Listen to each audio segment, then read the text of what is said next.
Nakahanda na ang mga pulis sa Sandigan Bayan Sheriff para sa arraignment o pagbasa ng sakdal bukas kina Janet Lim Napoles, Senator Bong Revilla at iba pang akusado sa pork barrel scam.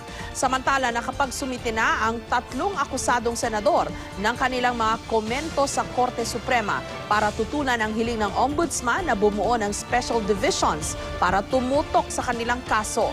May report si Tina Panganiban Perez.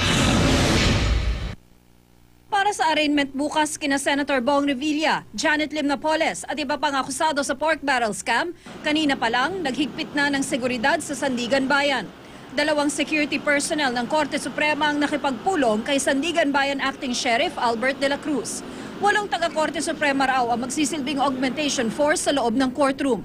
Tiniyak ng Sandigan Bayan Sheriff na sapat ang kanilang bilang at full force sila bukas. Nakipagpulong din ng sheriff sa PNP para sa mga pulis na mangangalaga sa seguridad sa labas ng Sandigan Bayan. Security preparation dito sa hall ng Sandigan since for tomorrow. Sandigan is under my jurisdiction, di ba? For tomorrow, sir.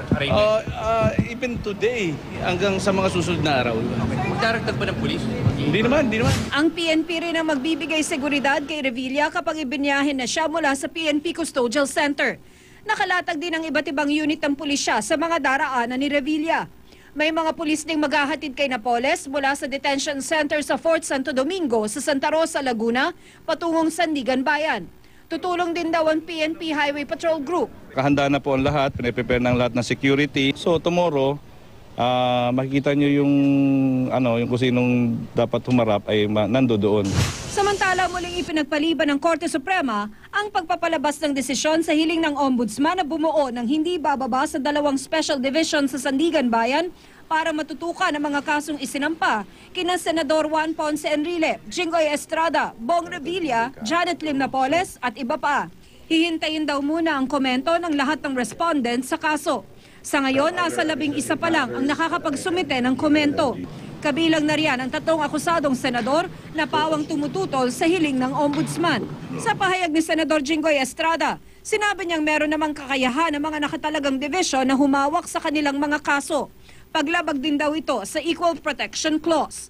Sabi naman ni Senador Bong Revilla, hindi na sila dapat bigyan ng umano'y special treatment dahil hindi naman special classification ang kinakaharap nilang plunder case.